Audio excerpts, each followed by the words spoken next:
Everyone settle. All right, perfect. There's my guy.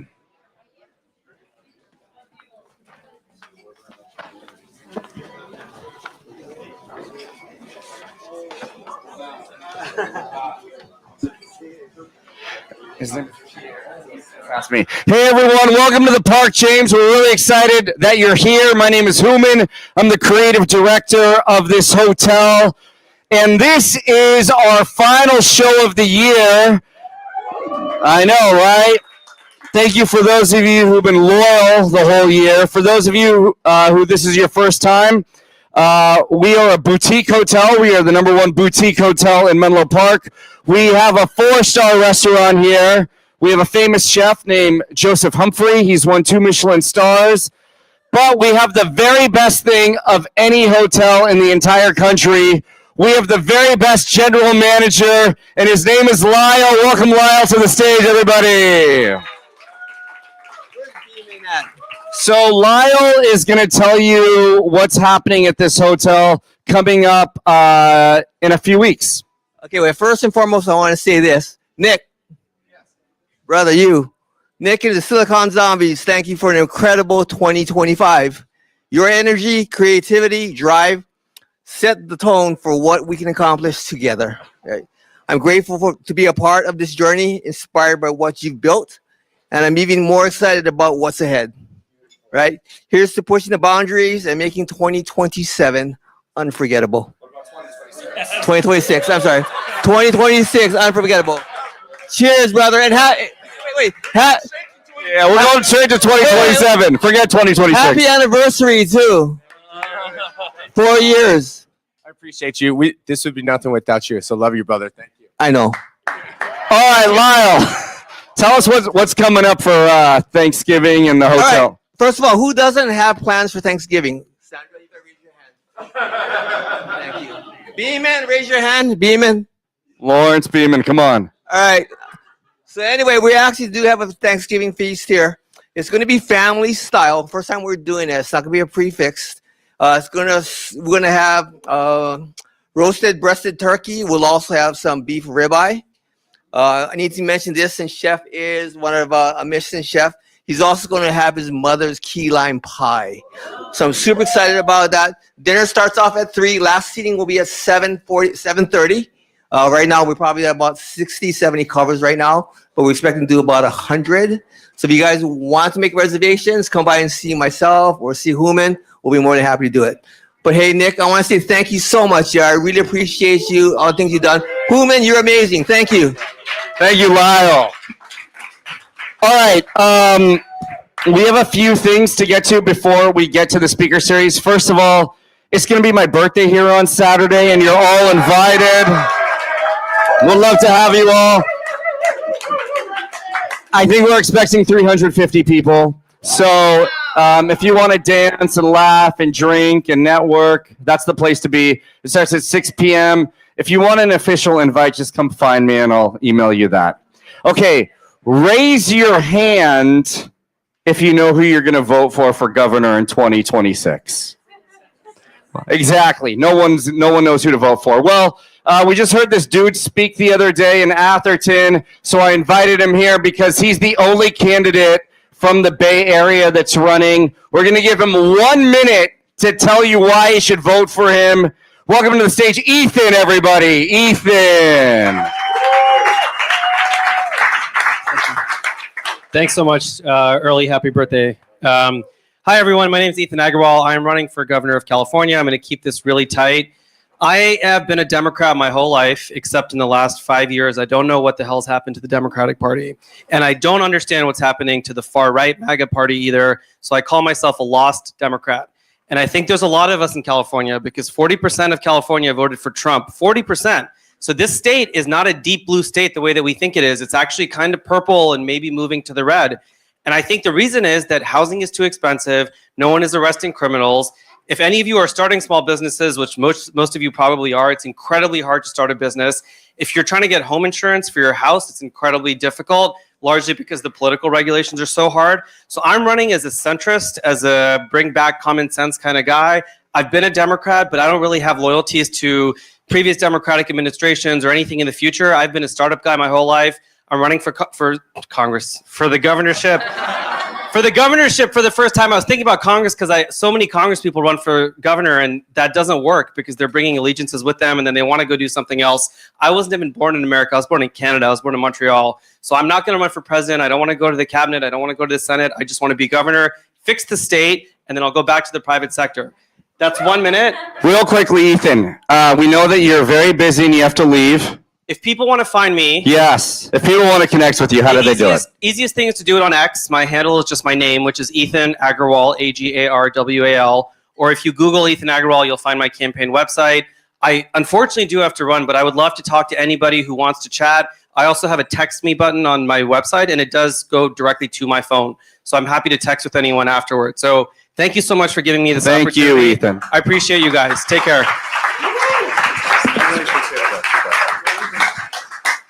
Okay, listen, we're going to let 2 more people talk, but we love music here at this hotel, and there's a French dude with bright red hair named Pierre. Pierre, come up here, bro. Pierre is French. And Pierre, you're an opera singer? Yeah, I'm actually an opera singer, and because I also wanted to do tech, I became a web developer, and I'm currently building a startup too. All right, well, Pierre, you got 2 minutes. Sing whatever you want. Yeah. So, do you know in opera, usually the tenor gets the girl, right? But in Don Giovanni's baritono, like me, and he has a list. And me, Leporello, his little sidekick, I have this list here. And I'm going to sing the aria of the catalogo for you. Madamina, il catalogo è questo, del re che amo il padron mio, un catalogo è che ho fatto io, osservate, leggete con me, osservate, leggete con me. In Italia 640, in Almania 231, 100 in Francia, in Turchia 91, ma in Spagna son già 1.300. I had 2 minutes, so I decided. All right, hold on.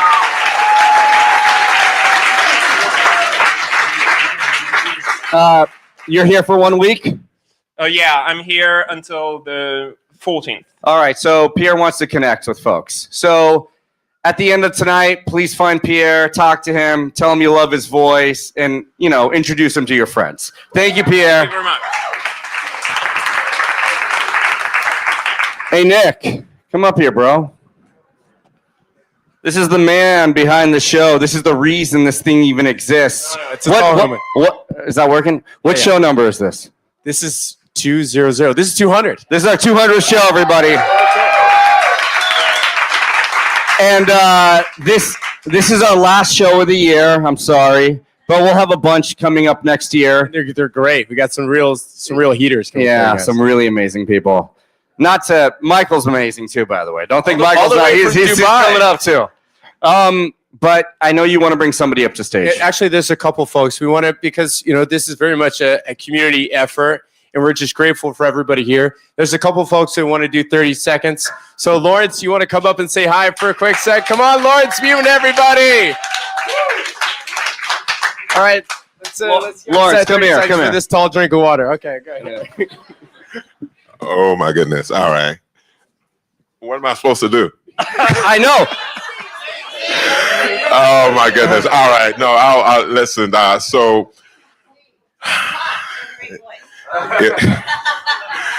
if saw me before, you may have seen me on America's Got Talent, the TV show, and native of Mississippi, and the South, the deep South.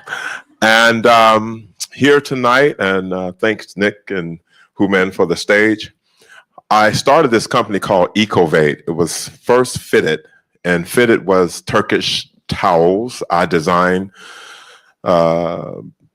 beautiful Turkish towels, and it started from there, and then all of a sudden I kind of transitioned to sustainable products.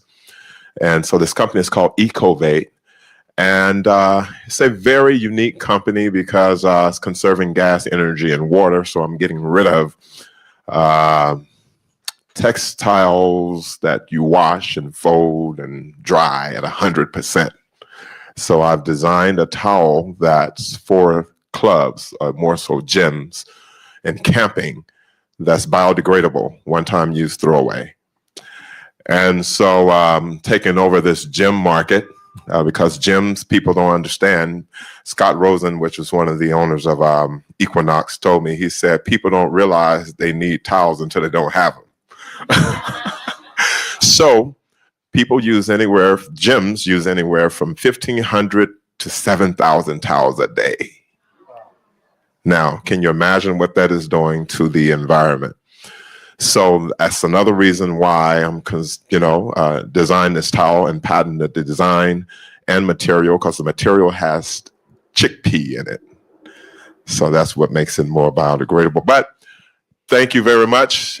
Thank you, Lawrence. Thank you, Lawrence. All right, let's just do one more and start the show. Well, let's do two. All right, 30 two seconds more. for Hassam. Oh yeah. Hey, this guy Hassam is one of the greatest people in the Bay Area. Everybody, You're great. and You're great. and You're great. and We love you too. and at least half the people are here because of Hassam. I tonight. love you. I love you. Thank you so much. Thank you, Newman. Thank you so much. Thank you, Al. Thank you, Nick, Sandra. You guys are amazing. So, I can go one by one. I know most of you are wonderful. Thank you so much for being here. Such a pleasure to be here. It's such a beautiful community Human and Nick has built. You have built a beautiful, vibrant community, right? A lot of human connections and a lot of business opportunities. And that's what we do as Buzzable. What we're trying to do, we're trying to bring people together to unlock human happiness and unlock business potentials. We transform events into powerful communities. And I'm blessed. This is Rahul, also one of my partners who were here. I'm blessed with this vibrant community. You're building a platform for it. Our app is going to come out soon. We have been helping some of the events around the Bay Area. And Nikki Yastin is here. He's one of our advisors and investors too. Woo!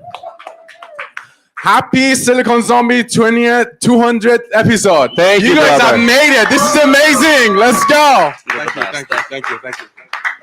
All right, our last, Erica, come on up. Give us 30 seconds of what you're doing. Hi, I'm Erica. I'm the CEO and founder of Animal Blood Center, where we are building California's first pet blood bank. So just like humans, cats and dogs also need blood. There's a national shortage right now when it comes to these blood products, and vets and animals and owners everywhere face that uncertainty.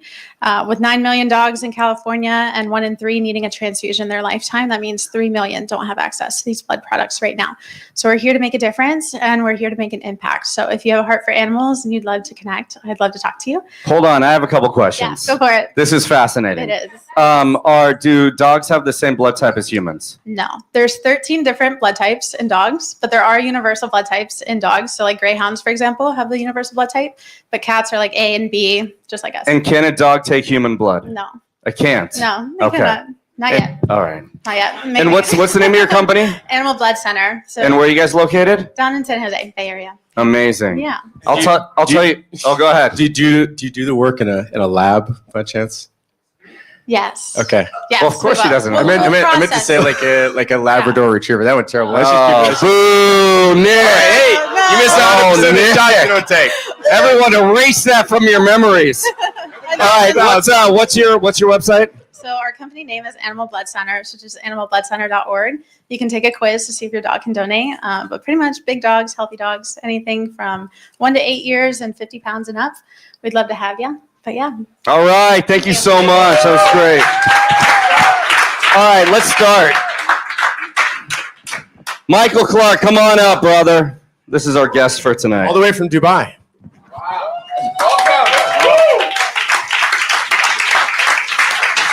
You don't want me to sing, right? Well, no, we're gonna do the theme song. Yeah, hold on one second. Just hang out, bro. So do we have the theme song ready Do to you have the music? Oh, he doesn't have the I music. guess we could sing it. Where's that opera guy? No. Okay.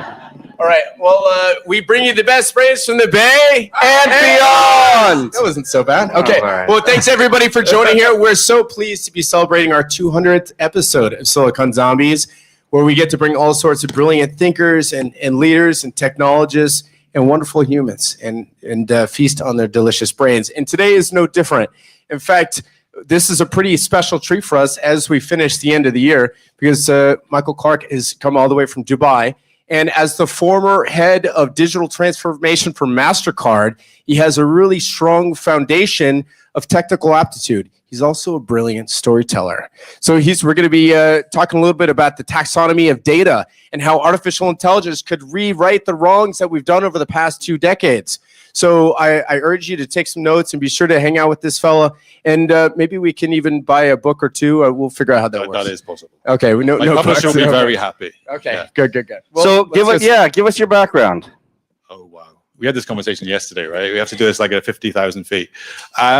I've been really lucky. I did this. I don't know if I did this intentionally or unintentionally, but through my career, I ended up doing every job in a company.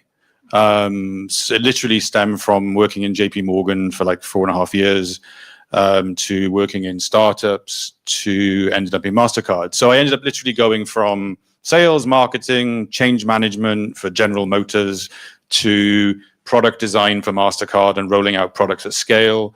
I worked at some of the biggest startup fintechs in the UK, and then ended up finishing it off in Mastercard, where I was advising every C-suite in the world on the future of technology and data and AI.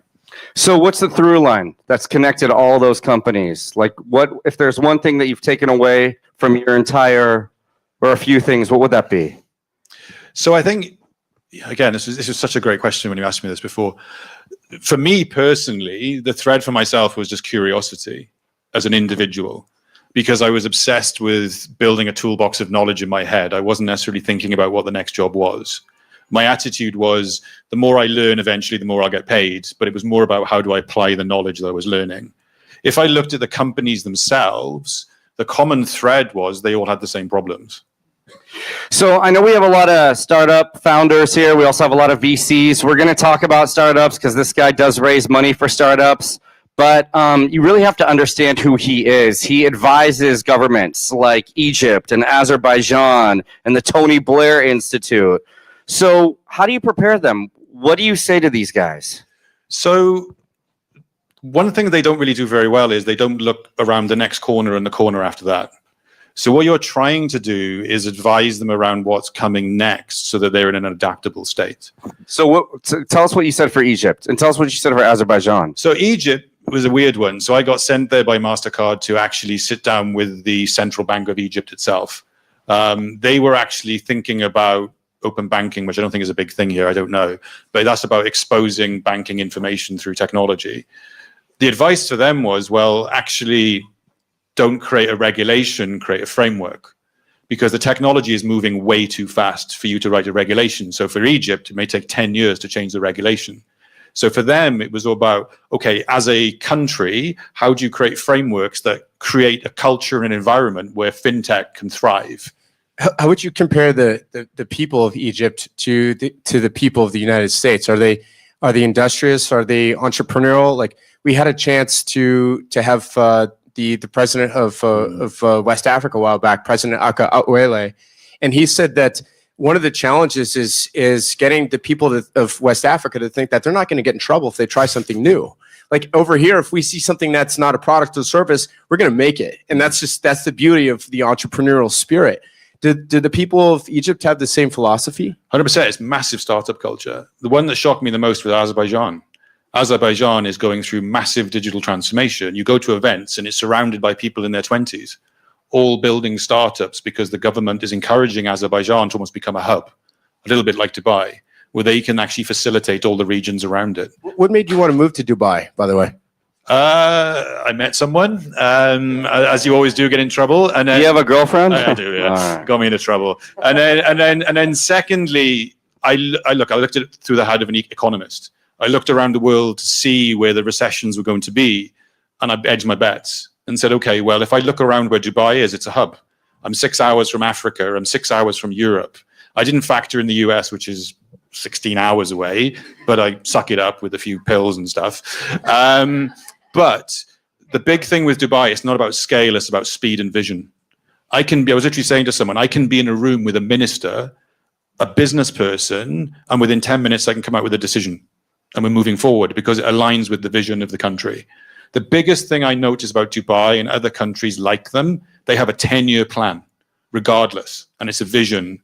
Unlike other countries where democracy changes that vision constantly and you end up going through cycles, I live in a country where there's a 10-year vision and that's where we're going. The challenge, though, for the companies in the region is being able to keep up with that vision due to legacy technologies and talent, but that's another story. Do they love having Westerners there? You well received? 100%. But I'm also a big believer in giving back to the culture, because at the end of the day, it can't just about me earning money and being there. It's about training the people within the culture so then they can become self-sustaining. Ideally, I want to make myself redundant, right?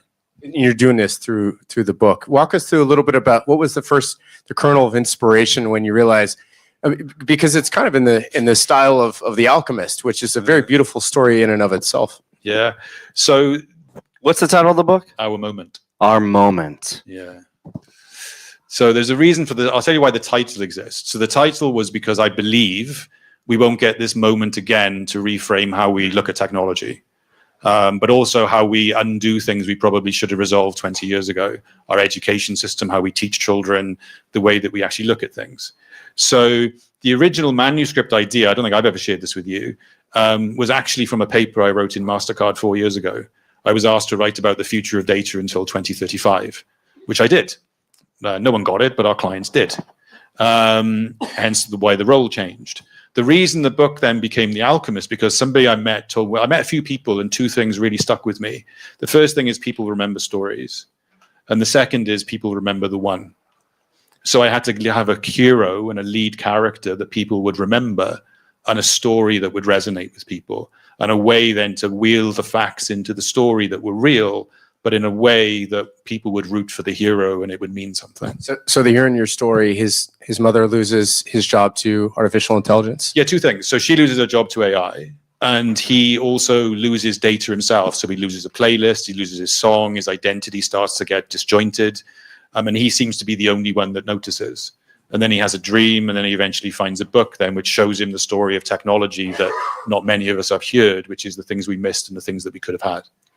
Let's talk about the 7 Ps. Yeah. All right. What are they and which one's the hardest to maintain? Oh, God. I was trying to remember these the other night. Yeah, I have them right here. Do you? Well, that's very good. No, you don't have all 7. You don't have all 7. So this So this came from the original manuscript, believe it or not, because part of my thinking was not anybody in this room has ever reached their potential, ever, because of the conditions, the way we use technology or the way we've been taught.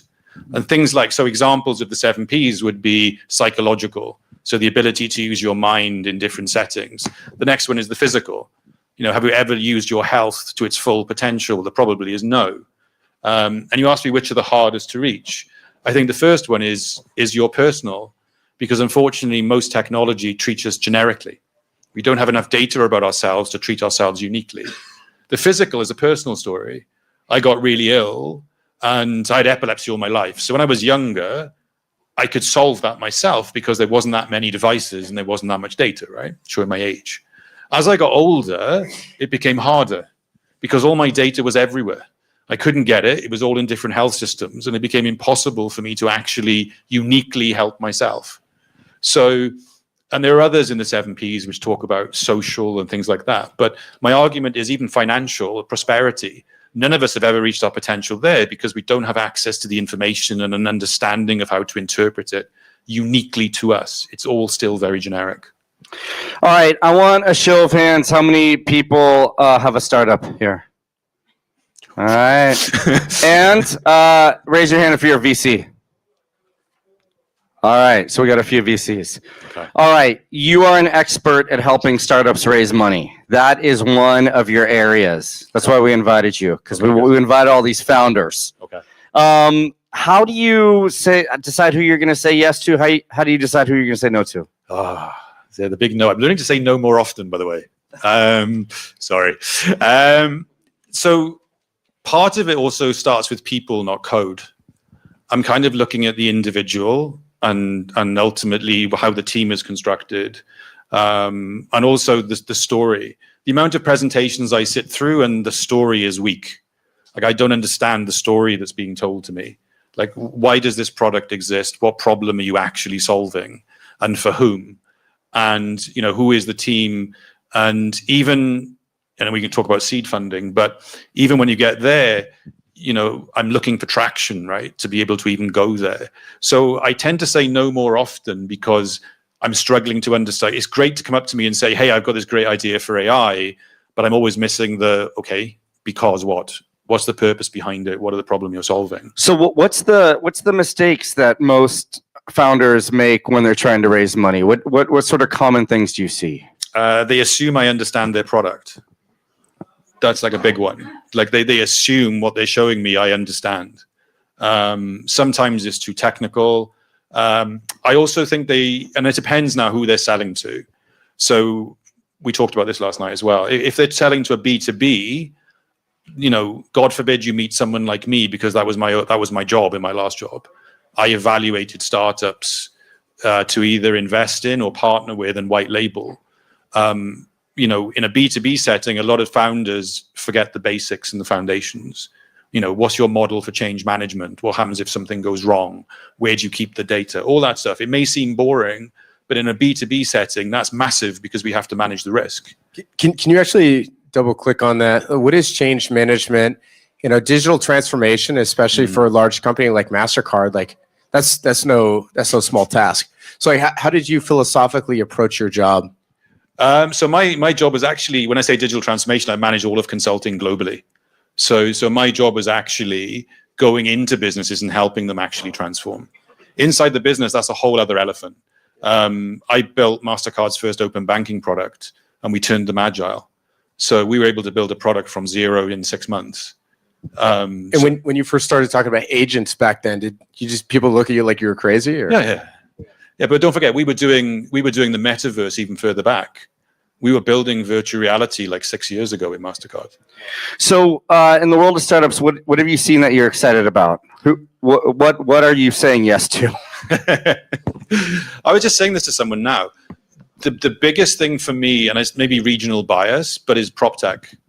Like, I'm super interested in. So break down what is prop tech. So technology that underpins a building that can improve its operation, because particularly where I live, energy is a big problem. ESG, environment, they're actually turning the buildings into economic assets. So using technology to tokenize, which is another big area I'm interested in, is tokenization. Elements of AI where it solves problems, but that physical property, being able to monetize those intangible assets and share information and reduce the energy footprint is massive. Where I live, that's $1 billion industry. But if you tokenize it, you almost need to like capture it in some specific state, except that's not how data operates. Like, data can be less and less valuable over time. So how do you crack that nut? So we cracked that. Oh, hello. So it got dark. It got dark, right? we got deep into a topic and the lights went out. So a big part of the book, plug, was being able to value data itself. So this is actually being built as a product. So came up with a way to value, certify, and rate data as real. So, and that's discussions in Dubai around that, because that's critical. If I can actually move data between buildings securely, and I can license it, and I can price it, all of a sudden I could have doubled or tripled the value of that building, and at the same time creating an economy around data. What's that giant thing they're building in Dubai right now? What's that called? Which one? Anyone know what I'm talking about? That like giant, like, no, not the Burj Khalifa. It was Wiz Khalifa. Huh? No, nobody knows what I'm talking about. Yeah, it's like a big, like, conglomerate. It's like a gigantic. They're building the new airport, which is massive. Okay. So the new airport will be the size of Manhattan. Oh, wow. It'll be one of the biggest airports in the world. And it'll be the first time in any airport where they'll close the existing one on one day and the next day they'll open it from new. All right. So you've warned that AI will reach its potential only if it runs on Western data. Or not on Western data. Not on Western data. Yeah. Okay. Why? Because right now it only has a single view of the world. AI right now is only collecting data from the West. I have no information from Africa. I have no information from Latin America. I'm building a system which only has half of a vision of the world.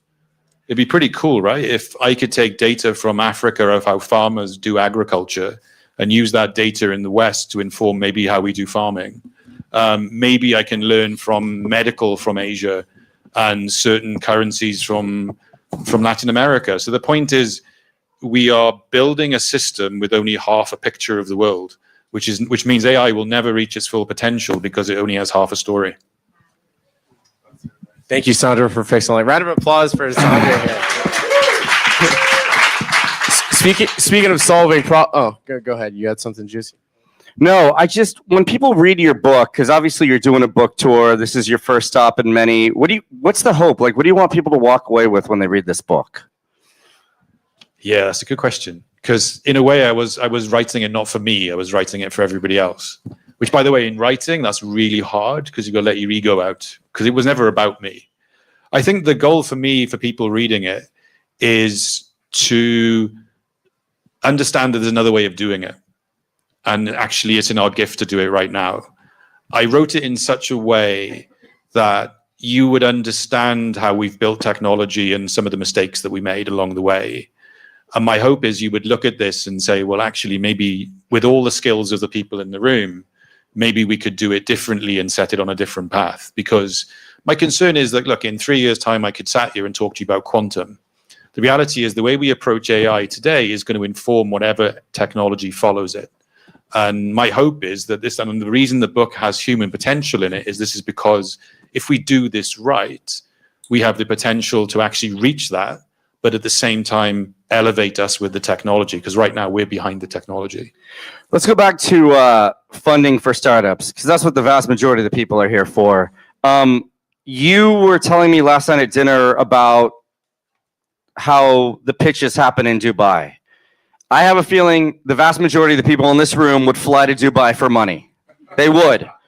So tell us about how it works, the pitch places, what it's called, and sort of the economy, and are people funded right away if they do a good pitch? So it varies. And it depends who you're pitching to. So there is an event in Dubai that runs every Tuesday, which is for startups and things, and that's a mixture of people, a bit like this. What's it called? It's called Tech Tuesdays.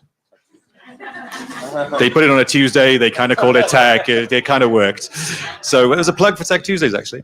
So they do startups. They do presentations where people can speak. Sometimes they get really big tech players to come in and present. It's a mixture of investors in the room and startups. Now, on the flip side, there are specialist areas for specialist products. So there's the DIFC, which is the regulator, but they also have an innovation arm. So you can be a member of that and join as a startup, which gives you access then supported by them to other developers or companies. Recently, they've just launched the PropTech Hub. So if a startup joins the PropTech Hub, what they tend to do is breakfast meetings. They bring all the property developers in a room, and a bit like Dragon's Den or Shark Tank, they get to present all of their solutions to these developers. And if somebody here wants a little bit of direction about Tech Tuesdays, Yeah, you'll tell them where to go and what to do? I would certainly do that. All right, let's talk a little bit politically here, because you're from the UK. Sorry, yes. Let's talk about Brexit and how it triggered a talent exodus from the UK. Can you go into that and what that meant? I love the easy questions. So good. It's quite funny. So I was living in the UK. Are you anti-Brexit? I am, yeah. Okay. Yeah. I'll tell you why, actually. Because one reason is I'm grateful for the freedom of movement that I had. I'm blessed to have so many friends around Europe and have been able to experience so much. And I worry now that freedom is degrading. I actually think, and we talked about this last night, I don't think Brexit is an economic problem. I think it's like a psychological problem. Because I think now there's a nation which is finding itself unstable. And as a set of young people, it's almost like, well, what do I do, right? And we're seeing, my biggest fear in Brexit was never immigration, it was migration. Would talent actually leave because there wasn't the conditions to innovate and to have the things they need to develop? And we're kind of seeing that, like the emerging markets are now embracing talent to come because they're creating the conditions to do it. How does that get resolved in a post-Brexit scenario?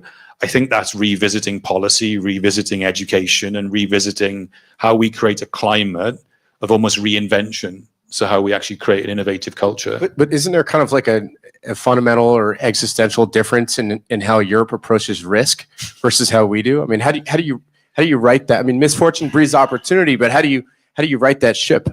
So risk in a way is the elephant in the room, and I would even argue trust globally, right? Trust is the worst it's ever been in most countries around technology and adoption. If you think about risk, look, let's talk about AI regulation if you want to talk about risk. There's no consistent version of that globally. The EU has a version. The US has a version. In fact, there was talk of every state having a version.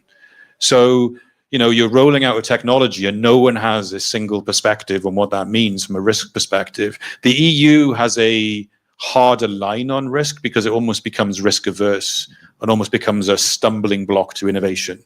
My argument has always been the same. If you bring the regulator into innovation early enough, then you've got a chance of it actually to work. And that's not to stop people, that's to create the guide rails. Because look, I was building agile teams 10 years ago and everybody was frightened to bring in cybersecurity because they thought they would say no. And then when the product was ready to go, they came in and guess what? They said no. So everybody realized, look, if you bring these guys in as part of the team in the beginning, you can actually solve those problems and create the guide rails and make this work. And that's what needs to happen with the regulator, because bless them, they can't keep up with these technologies. All right, listen, I'm going to ask two more questions and we're going to open it up to you guys. What's your, if we came to visit you, what's your day look like in Dubai? What's your week look like? What do you do? I'm not writing anymore, so I have a life back. It's okay. Great. My life involves Starbucks and writing. Day to day now, it's advising startups. So get up. I'm a huge reader. I am now again. I spend most of my day, I've got 3 or 4 startups that I advise, as well as looking at my own stuff. Are there any you want to give a shout out to as folks that you're particularly impressed by? Yeah, so there's one actually. They may be funding my product, so I should say nice things to them. Oh, by the way, this guy's raising money too. I am, yeah. Look at me. We'll talk about that at the end. Yeah. So there's a company actually in Dubai, which is very cool. It's a company called Magma. They actually work on decentralized documentation. So they tokenize all the documents in a building and put that onto blockchain. What's the advantage of that? Break that down so we understand what that means. So if you think about a document, they've got fire safety records, they've got all this information that's completely disparate, and there's no incentive for anybody to complete it.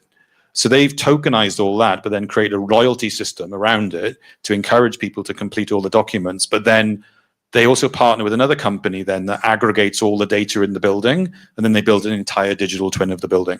So they can do preventative maintenance. They've built tokens off the back of that reward people. You know, it's massive. They've got buildings in Miami, and now they're working in Dubai as well. Before I open it up to everyone, I'm going to ask them one more question. But for the startup people, like, go ahead, ask them whatever you want. Pitch your company, whatever you want to do, but just not too long of a question. I'm feeling very generous. I am, because it's our 200th episode, the last one of the year. How in the world can we ever reach our potential if you factor in the human element? Every single one of us in this room has been betrayed. We've been lied to. We've been stolen from. Every single person. And when you talk about like reaching your potential, how's that possible with all of the sort of dishonesty around us? So you asked me this when I first met you, right? And I've had time to reflect on this. So, and part of the answer is this is not nature, right? This comes back to how you're actually taught. So if you think of the education system today, you're taught to get a job. and everything that you do is based on linear dates and memorizing. Not one of us is taught what I would call abilities-based learning and emotional intelligence, right? None of us is actually taught how to think critically. None of us is taught how to debate. None of us is even taught how to unlearn things, which is something we all should do based on our values and how we evolve. None of us is taught to think critically, which is what you need for AI, ironically. So part of the book was also to say, if we ever, look, for example, right, with AI now owns knowledge and speed and pattern matching, which means it's the human that has to turn that knowledge into wisdom or use something with it. I would argue none of us have the skills to do that today. We don't have the data literacy skills. We don't know what's real. Our attention span is less than a goldfish. And a stat I use constantly is 18% of people in the UK can't find a balance on a bank statement. But yet we're going to start showing things at a screen. So if we want to prepare the next generation not to be liars, not to know what's fake, we've also got to teach them in the very beginning what it means to be human and give them the abilities, and then actually put AI in the classroom at the appropriate time. Because actually what we want is children and people who are fluid and adaptable and multimodal.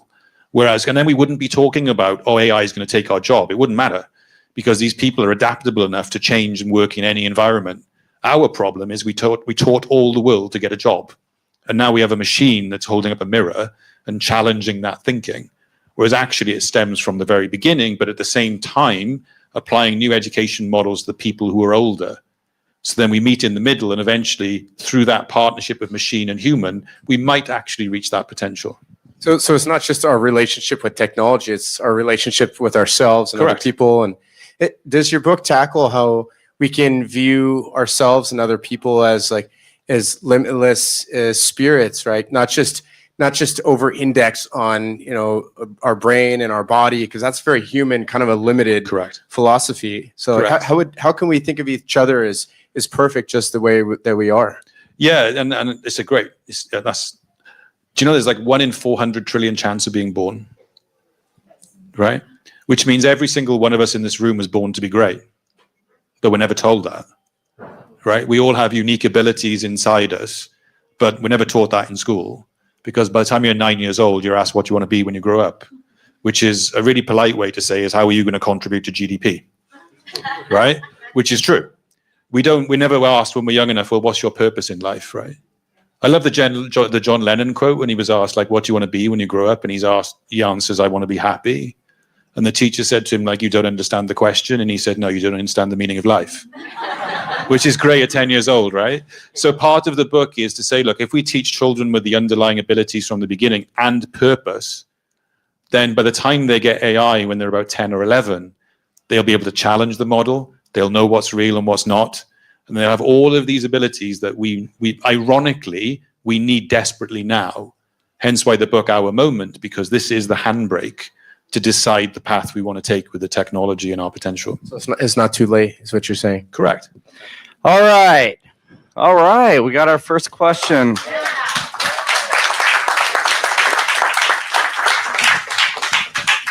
Hi, I'm Marty Roberts. I'd like to know your thoughts, ideas, suggestions for something concerning risk.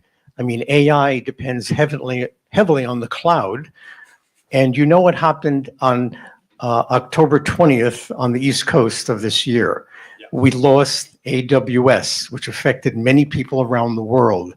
So what are your suggestions, risk averse? Tell me what your thoughts are. So I have the answer, actually. So when I was writing the book and I was talking about data being an actual asset, because that's actually part of the book, actually how you turn data into a real world asset. The problem you're describing is, the bigger problem is none of that is described as critical service infrastructure. It's crazy, isn't it? Right? The water company is heavily regulated. If they had an outage like AWS, we'd be killing the water company and the electricity company. Unfortunately, the biggest issue today is the governments and the regulators are not seeing all of this technology as critical service infrastructure, right? Because when these outages happen, to me, that's a data problem. That's not a cloud problem. It means that none of us can get the data that we need to do our job. It happened in London when there was a big software issue. The data problem was people couldn't find their way home because they couldn't get the maps. There was no sign information. It was not working. So the way you manage the risk is anybody that touches the data that actually operates in a nation as a technology company has to be treated like critical service infrastructure, which means then they have to adhere to the same stringent risk and regulation like the water company.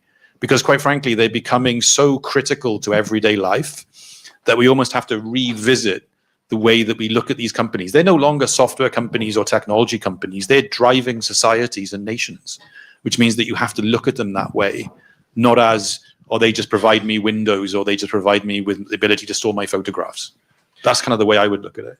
After this question, I want somebody who has a startup to ask a question. All right, Nikki. I don't have a startup at this moment. AI was invented quite a few decades ago. We have seen the boom and bust quite a few times. Is this wave really different? If it is, how is it different? Yeah, it's a good question. I think in the past, AI was, and you're absolutely right. It's like I used to say this to executives all the time. We're talking 50s. Even virtual reality was the same time, right? The big difference this time is that prior to now, AI was just buried in software. It was something that enabled something. The big difference with ChatGPT is AI became software in its own right, because now we look at AI and we can physically see it and we can touch it. I think it's a bit like the web. I think you will see a bust, but not as in the AI industry, but certain companies will disappear, 100%. And we were talking about this earlier. Some of the companies that are existing today are because of bad due diligence. Like the companies investing in them, the companies doing the work in them don't understand the technology enough and they're jumping on the buzzword. Do you want to give us one or two of those companies that you think are going to disappear? Call them out. Does it rhyme with Microsoft? Yeah, does it rhyme with Microsoft? No, it doesn't rhyme. No, it doesn't, unfortunately. It doesn't, unfortunately. Look, I think, I can't name off the top of my head, but there will be some that will disappear. So politically correct. I know. All right, miss. Yeah. Hi, I'm gonna ask the questions. So you mentioned that when in the past education we were asked what we want to do when we grown up, right? And then I remember in a recent talk, Jeff Hinton mentioned that even in the past technology revolution or other revolution, we do have new job emerge because of new technology. But in this wave, we might not see more new jobs emerge because actually large language model can take a lot of the jobs. So like in the past, like the economy goes because we earn money and then we purchase stuff and then that goes back to the economy and etc. So if that is the case, would actually the economy has to be in a new way that we don't earn money to and then we to live, and actually everyone can actually enjoy. I believe with the new technology like large language model and additional stuff, we should as a total enjoy more wealth. So would there be a new model as the society will need a new model to operate? Is it going to be like Star Trek? We don't need money anymore. No, I know. I actually wrote about this in the beginning and I had to change the title of what it was for many reasons, but I described it as more of an intelligence-based economy, what you're describing. So the unit of currency is actually intelligence because you're actually sharing that between each other. Now, going back to your comment about industry and jobs, so that the biggest problem right now is people are getting jobs removed, but they're forgetting that you need the experience to be able to interpret what the model gives you. So it happens in call centers in the UK. There was a big raft of people who got fired and they realized then that actually they needed the people's experience to be able to answer the call or do. So large language models are brilliant, but they can't self-sustain, right? So to be very technical, you've got the foundational data that it's trained on and the inference data. Well, you actually need a human to be able to interpret the inference data to improve the model. Our problem is we've told the jobs you're describing, we taught people to get a job. The shift to organizations is abilities-based learning and skills-based organizations. So then the organization became centered around abilities and skills. And then you align those then with the machines that they need to work with. Because those people shouldn't lose their jobs. They should become managers of the machine because guess what? The machine is now a worker. And you talked about the economy. And I only knew this because of an event I put on in Mastercard in LA a few years ago. There's no way of measuring technology's impact in the economy. Because GDP measures human output as its measurement. So technology is still seen as a piece of equipment used by a human. So whilst we talk about AI transforming economies, our economy has never changed since the Industrial Revolution, because the only thing we've ever changed is how we exchange value. The way we measure it is still based on a human doing a job, generating output. The question is, what happens when the machines are the one doing what the German... So no one's having that conversation about economic adjustment. And the job thing, that's why there are companies, and I'll name check, people like Standard Chartered in the UAE, are actually moving or thinking about moving to skills-based organizations, because the job model is unstable. You want people in the organization that can be adaptable and fluid and learn quickly, because their skills will make these machines better and faster. If I drop an LLM into a business and that's all I've got, the business next door that can use an AI will be more valuable than the one that just has an LLM. Yes, next question. So my question is about databases. Since most of the data centers and the control over it is in the West, what I'm, as a person on the planet, I'm worried about the power dynamics of the future, and that the democracies really kind of fall apart, because it doesn't matter if you're saying you're a democracy if you have all the power, you know. So how do you think that's going to impact the future in reality, like in real life? So I painted this picture in the book. So I gave the lead character 2 versions of the world. So what you're describing is what we researched with a friend in a research agency like 3 years ago. We actually built a map of where all the data centers exist in the world to basically show the power struggle that is. And most of it, to your point, is in the West. Most of it's in the US, bits of Europe. Africa has nothing. Yeah, 100%. So the whole idea of turning data into a real world asset wasn't economic. It was actually a recognition by a nation that it's key to its culture and its success, and it should have the legal right to generate and use its own data. So if we don't, the alternative view of that is we end up giving all the data to a certain part of the world, only having one picture of it. It's not regulated like critical service infrastructure. And if it fell over tomorrow, we couldn't replicate any of it, right?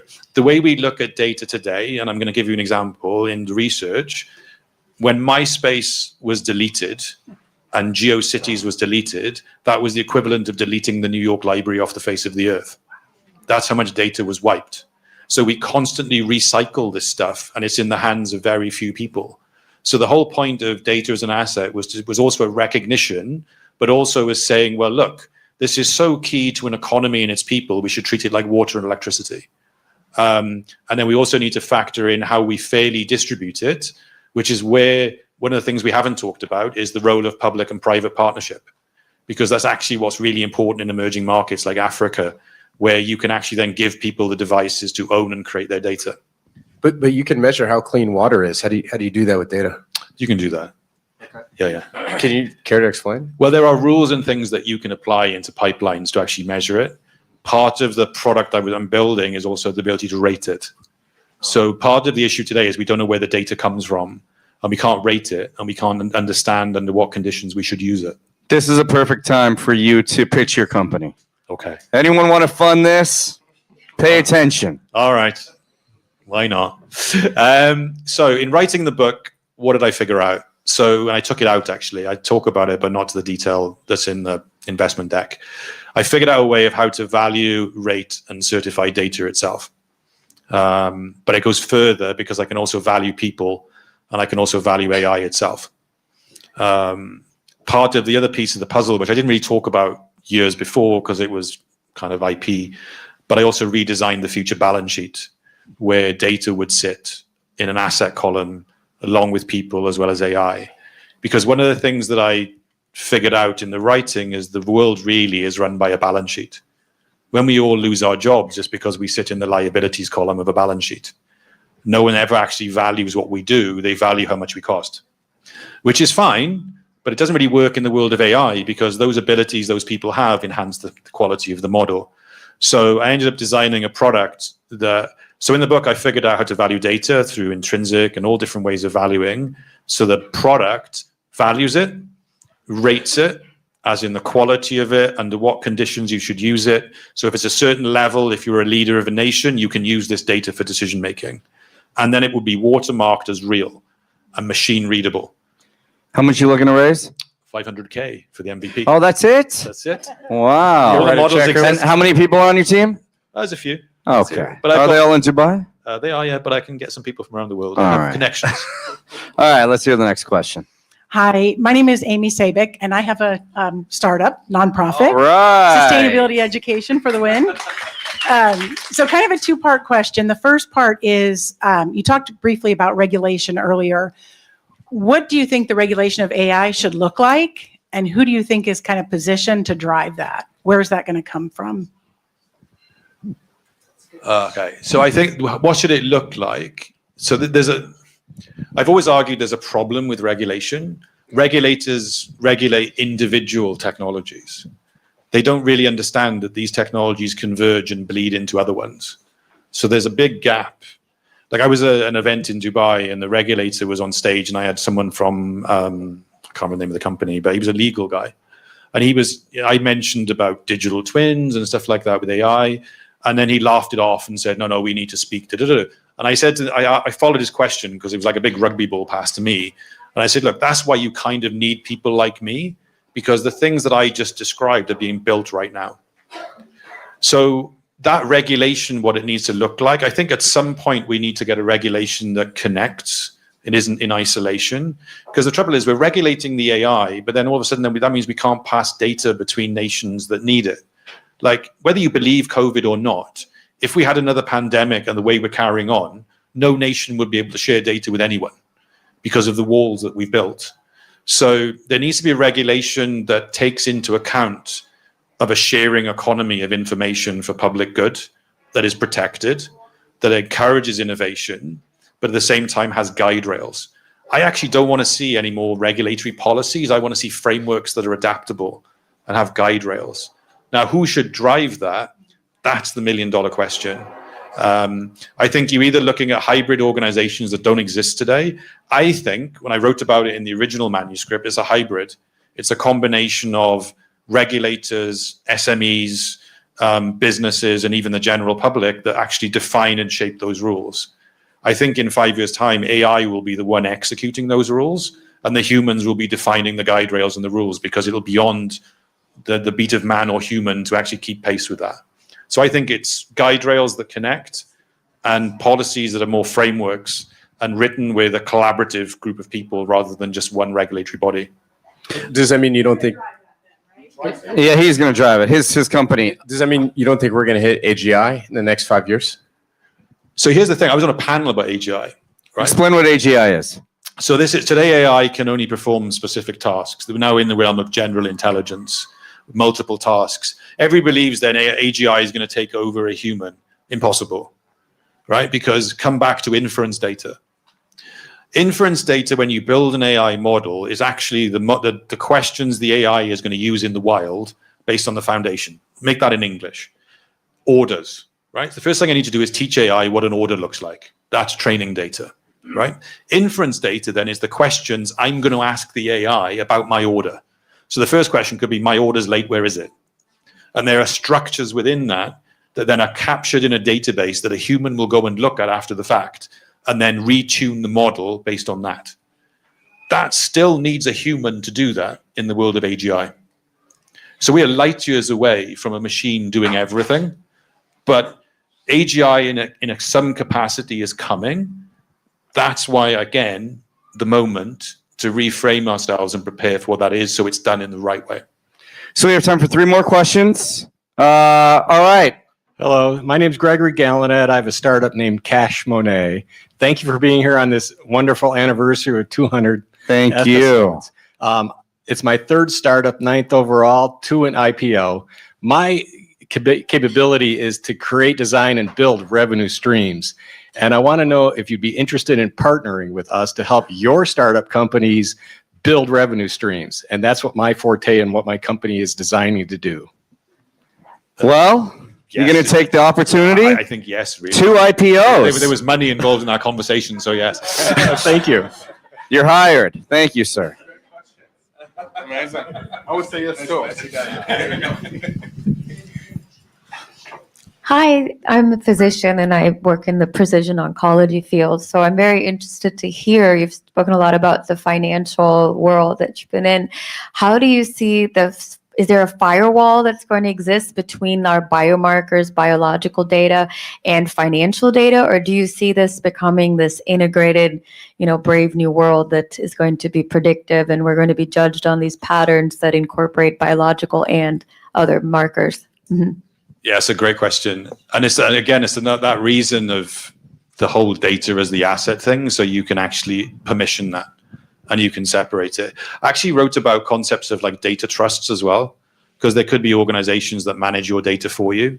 So specialist organizations for health, for example, health data trusts, because they would have to understand the data that's under control. Big miss right now in data sharing is licensing. The ability to license your data to someone to be only used under certain conditions. That solves that problem. Because right now all the data is up for grabs. And the biggest problem in health I talk a lot about in the book, because I find it really bizarre that a man can launch a rocket to space and land it between two chopsticks, but none of us in this room have a single view of our health. It's weird, isn't it? And it's 2025. So that's part of it. I think once you can permission it and you can own what's yours to a degree, you can then control what that aggregation and what that looks like kind of under your terms.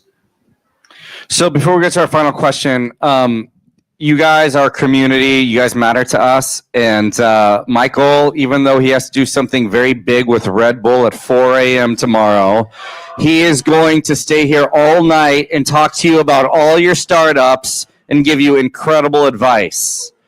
All right, let's have our final question. Take us out with a banger. A real banger. Hi, thank you. My name is Hayoung. I'm Systems Director for Robotic Surgery at UCSF. I really appreciate you mentioning this piece about licensing. As we're moving into robotic surgery and data aggregation, my biggest concern is how do I loop in every surgeon to feel safe and secure as they move forward with innovation, quality, and safety?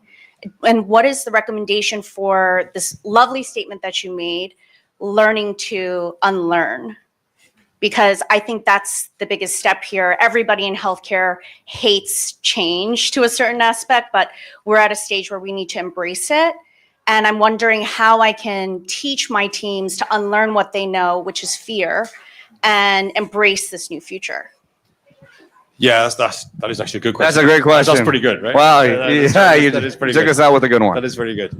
So part of it is this it's probably a longer one we can talk about later, but in short, it's also the relationship of that technology with the individual.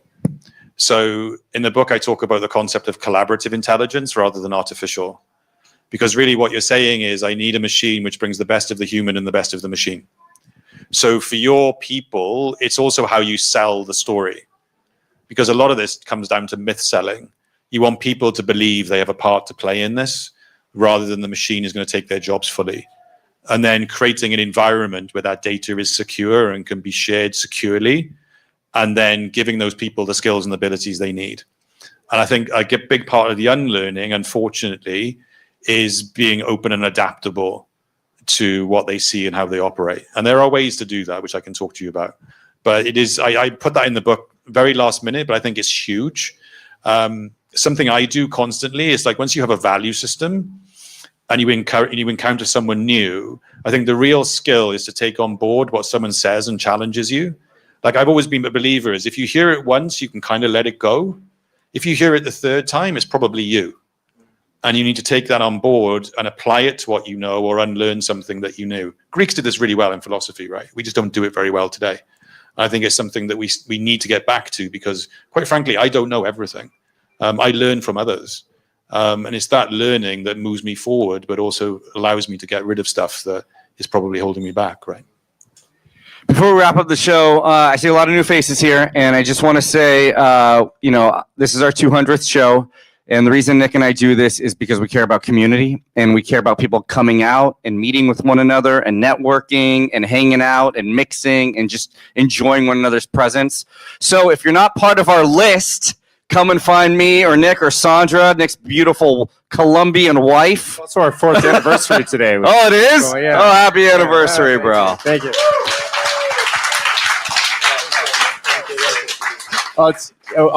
Definitely want to give a special shout out to the community here, and also if you share the stream, which is happening now and going to like almost 90 countries, then we're going to give you a hat. We're going to do 3 hats, I think. So make sure you hit the share button on LinkedIn and then come ask Sandra. She'll probably hook you up. So thank you, everybody. Ask him how we can be helpful to him. Oh, yeah. So we always want to make sure that the zombie community, both in person and digitally, can be valuable. Aside from buying your fantastic book, which is available, is that right? What's the name of it again? Our moment. Our Moment. So how else can we support what you're building? I think on the data side, absolutely. Come and chat to me later if something you want to use. I'm building up a client list now for the MVP. So that list is growing quite nicely. So yeah, it's how it supports you, because the way it was done is it would plug into most businesses and even into technologies to do it. So yeah, happy to chat to people about that. And If you want to take it a spin, come talk to this guy. And Mike will be back in Dubai at the end of November, and he will meet with all of you when you go visit him. we have open house. All right. Thank you so much, everybody. Give yourselves a round of applause. And we'll see you next year. All right. Thank you. Hey, well done. That was beautiful. Oh, yeah. Thank you. Yeah. And if you check. If you guys want to come to my birthday, it's here Saturday night, 6 p.m. Everyone's welcome.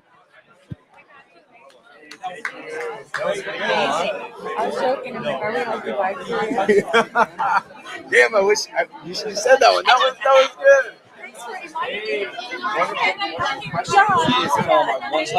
me.